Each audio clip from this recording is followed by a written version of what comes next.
This is it. Don't get scared now. Welcome back, everybody. Happy Sunday. The Green Bay Packers snap a 2-game losing streak to the New York Football Giants to now move 6-3-1 on the season. Man, did the Packers need this win so bad.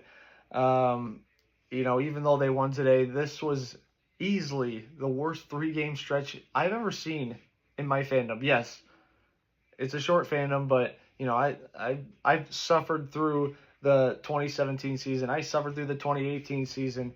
I suffered through the 2005 season. Coming into this game, you're going against the 2-8 New York Football Giants, who, by all accounts, they had no Malik Neighbors. They had no Jackson Dart because of concussion protocol. They had no Cam Scadaboo. They had no Kayvon Thibodeau, their first-round pass rushing expert. Their coach literally got fired less than a week ago.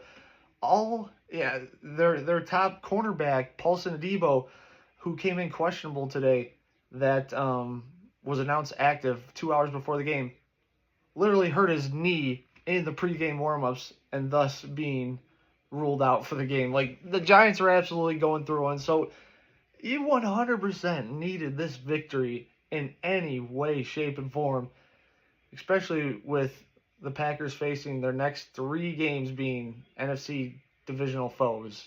100% needed this win. And, man, was this such an ugly, ugly win. I mean, I don't even know where to begin. As you start off the day, Jordan Love, I thought he had an okay game. I don't know, 13 for 24, 2 touchdowns, 0 picks, which was nice, 74 QBR rating. But it was just a weird game. You started off, the Giants get the ball, they march all the way down the field, and it's like, okay, so the previous week against the world champs, you held them to 13 points, and then first drive of the game, Giants just, with third-string quarterback Jameis Winston, just walks them all the way down the field for a touchdown. It's just quite odd, but and then the Packers don't score on their opening drive, giving the ball back to New York. Thankfully the defense got it locked in. But it's just such a it's so frustrating. I think it all starts with, we as Packers fans, we saw that potential, that ceiling in the first 2 weeks of the season. So now, ever since those first 2 weeks, we're constantly chasing that team that we saw against Detroit and against Washington.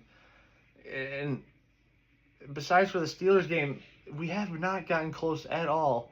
I mean, just super frustrating. Jordan Love got hurt today too. Thankfully, he was only out for the one drive, and thankfully we got one of the best backup quarterbacks in the league. Malik Willis coming in. I believe he came in on a third down too, and immediately ran an RPO option, ran the ball for 16 yards. Like, just that dude brings such a different dynamic. Now, was I, immediately texting people saying we need to have a quarterback talk right now? Yes, I was 100%.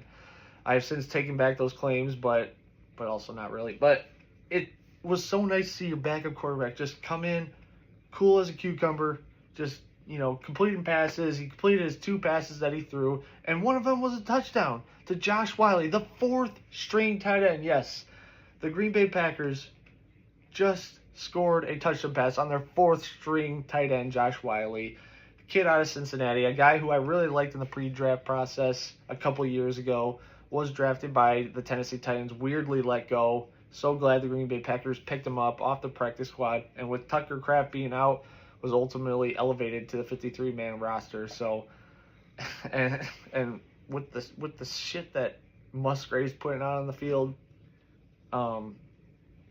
just utterly disgusting football play. A man that you need to produce with being a second-round pick, and it's been 3 years, and Luke Musgrave has given you absolutely nothing. And as a matter of fact, it's worse than nothing. He had 1 catch for -1 yards. Now, albeit Matt LaFleur shouldn't be throwing flat routes to a tight end that's, when you drafted this guy was a vertical threat. That was his game. So throwing flat routes to Luke Musgrave, like, it just poor play call, but I digress. 1 catch, -1 yards, and he also had a fumble today in the first quarter. Just ugly stuff. Luke Musgrave, get off my football team right now. It's Tucker Kraft's show going forward. Obviously not this season, but for the rest of the year, I want John Fitzpatrick and Josh Waller to be playing tight end for my team. Just really disappointing stuff by Luke Musgrave. But I digress. Malik Willis did his job. It was amazing. Great to see him come in. And Jordan Love eventually came back, which was nice. A guy who didn't come back, Josh Jacobs, who had 7 carries for 40 yards. He went out, I believe, in the second or third quarter and didn't return to the game. So it was kind of like, what the hell? Because coming into this game, the Giants were ranked dead last, was stopping the run. So it was kind of unfortunate, but thankfully Emmanuel Wilson came in and it stepped up. It was really nice to see 11 carries for 40 yards. It sounds like, it's not going to be long-term for Josh Jacobs, but I can't imagine he's going to be, playing this week, but hopefully maybe Thanksgiving or in 3 weeks against the Bears. But initially it was like, potentially, season's over, but, it could be not too bad. But I digress. The receivers, it's really, the whole game, I'm like, I think we need to just, going into next year, completely restart this whole offense. There's only a few guys that you keep on this offense for next year, and that's one being Tucker Kraft, Christian Watson, Matthew Golden for now, Zach Tom, and Josh Jacobs. Those are the only 5 guys, in my opinion, that are must-keeps for next year. And I guess Jordan Love will make it 6. The rest of the guys, you're playing for your jobs, 100%. Aaron Banks, I'm talking to you. Sean Ryan, I'm talking to you. Rasheed Walker, I'm talking to you. Luke Musgrave, I'm talking to you. Romeo Dobbs, I don't care if you led the team in receiving 4 catches, 53 yards. You still had 2 drops. You had 2 or 3 drops today. Dontavian Wicks, I really like your game, but like 1 catch, all day, it's severely disappointing, how this offense is being executed. And, especially too, it's like you're going against the now 2-9 New York Football Giants. Like, give me a break. You need to be executing.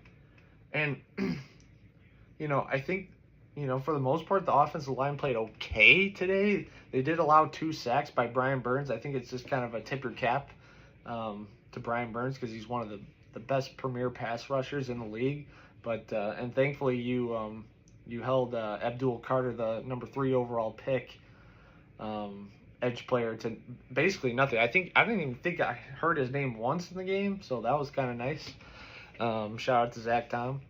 But overall, there's one guy that came to play on this wide receiver group, and that's Christian mother effing Watson. 4 catches, 46 yards, 2 touchdowns.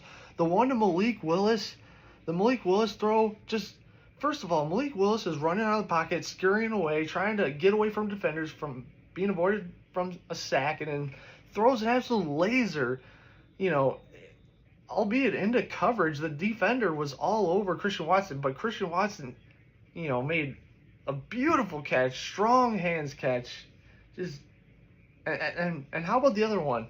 3rd down, Jordan Love in the pocket. He's getting blitzed because that's what defenses do against this team, and just throws an absolute dart, albeit into triple coverage, but Christian Watson makes a leaping grab towards the back of the end zone. Just unbelievable catch by Christian Watson. I said it last week in the video. You 100% have to design this offense towards Christian Watson getting the ball, especially now with Josh Jacobs being out going forward and Tucker Kraft being out for the season. Christian Watson needs to be getting at least 8 targets, without a doubt. He's, in my opinion, your best catcher on the team, the best player with the ball in his hands, and he's a freak athlete. He has star potential.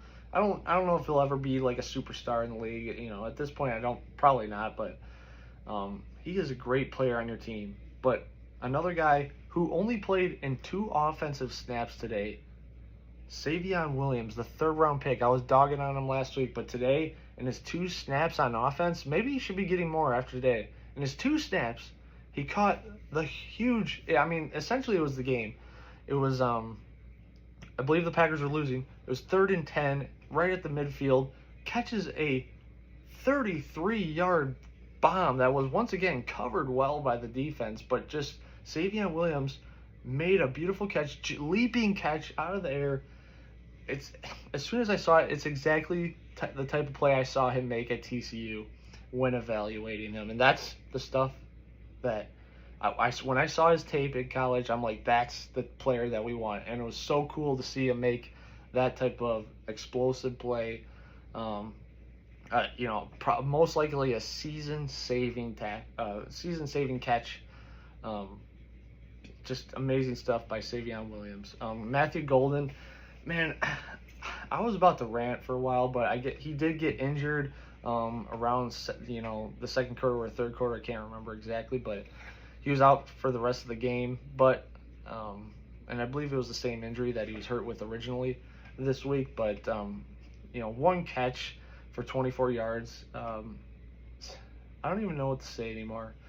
I want to see this guy. I want to see this guy be put in this offense and be that explosive playmaker that we saw at training camp. And I get it, it's just training camp, and you're not going against real NFL defensive against but it's just, man, like you see all these other teams, Abuka, all these other 1st-round picks from years past do great stuff, and Golden is just getting 2 or 3 targets a game. No, give this kid a chance. He's open, and people are gonna say, yeah, they chucked it down to him, and he didn't catch the ball. How about we don't run like fucking 9 routes, for Matthew Golden? Like, come on, like let's give him crossers over the middle, 15, 20-yard dig routes. Like, let's get him in this offense. This kid is lightning quick. I believe, he's one of the best catchers, we have 100%, but I don't even know what to say. But I just hope Josh Jacobs comes back, and Matthew Golden comes back, and this offense has got a lot of work to do, especially going against the Minnesota Vikings next week. Switching over to the defense, though, Isaiah McDuffie led the team with 11 total tackles, and he also did generate a half a sack with Micah Parsons, who had 1.5 sacks today. Albeit it was the last play of the game where Micah got the game-sealing sack, which was beautiful to see. It was like I was waiting. I'm like, Micah, please, we need a big-time play from you today, without a doubt. I believe he goes now to 9-0 career against the New York Giants, so kind of cool for him. But yeah, he is 100% your reliever that you want. He is your reliever, and he makes the big plays when it matters the most, and it was so nice to see him get that sack. Like I mentioned, 1.5 sacks today. Evan Williams came to play today too. This guy needs to be mentioned. 100% in the Pro Bowl conversations, but he should be in the second team All-Pro discussion, maybe even first team. Dude is just an absolute baller of a football player. I am so glad we have Evan Williams on the Green Bay Packers. He led the team second in tackles with 9 total, and he had the game-sealing interception. Giants were driving it all the way down. We couldn't stop Tyrone Tracy, the running back for them, all day. He had 9 carries for 88 yards to go along with 4 catches, 51 yards. But Jameis Winston did Jameis Winston things and threw an interception to Evan Williams in the end zone to seal the game. Packers get the victory, 27-20. Way too close for my liking, but a win is a win. Man, it was just a weird day too. I thought the defense did great for the most part, but also at the same time, the Giants' leading receiver, Isaiah Hodgins, who had 5 catches, 57 yards, was literally on the Steelers practice squad like 5 days ago, and he was like kind of torching our defense. It was very weird. I'm like, how does him and Jameis Winston like have this rhythm and connection going when they weren't even playing on the same team 5 days ago? It was all very weird.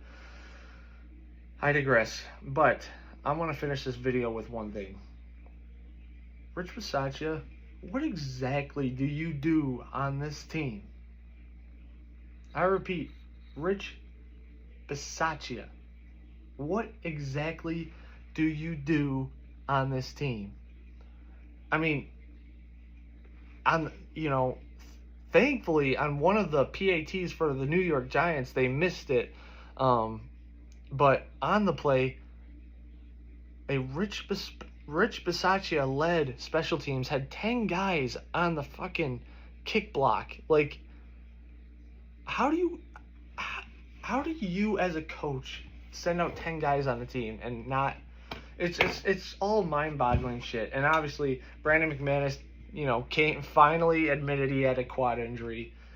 Was ruled out. Lucas Haversack, who I kind of wanted in, on kicking to begin with, since he made that 61-yarder a few weeks back, but played a fucking horrible game. And I get it was windy as hell out, you could tell, but he went 1 for 3 on extra points. 1 for 3, and I get it. It was windy, and one of the attempts, the snap was 100% high. Dude caught it somehow and turned the laces, and of course it was laces in, and he fucking shanks it. Like, it just, special teams. It just, besides for Daniel Whalen Punty today, who, by the way, was an unsung hero today. He flipped the field so many times. Shout out Daniel Whalen. I don't talk about it enough, but he is easily a top 5 punter in this league. In fact, I'd be one to say he's like top 3, top 2, top 1. I mean, he's a great punter. I love him. He flipped the field all game today, and that helped this Green Bay Packers team. But we got 2 kickers on our 53-man roster, and none of them can kick or they're injured. This team's got so many problems. It's crazy. It's I think it is the most frustrating team I've ever witnessed as a Packers fan. And like I mentioned, I went through 2017, 2018, 2005, the 4-12 team. I haven't seen many bad teams, but this is a team with a winning record. Like I mentioned, 6-3-1, but they're losing. And they're just not playing good football. And you got the Minnesota Vikings today, who had a horrible loss to Chicago. They're going to be coming into Green Bay next weekend. You need to win both of these games against Minnesota. Green Bay hasn't beaten Minnesota and Green Bay the last 2 years, so we are going to see Minnesota, and Kevin O'Connor is going to have those guys ready, without a doubt. Man, Green Bay needs to win next weekend. I don't like saying must wins, but it's in this division, with all but looking like Chicago is going to be in first place by the end of the weekend, you need to win next weekend against the Minnesota Vikings, without a doubt. Thank you guys for watching. I appreciate you guys watching these as always. Thank you so much. Hope you guys have a good rest of your day. Like the video, comment on the video, whatever the hell you want, because not only does it help the channel, it helps me right here. So thank you guys very much, and we'll see you next time.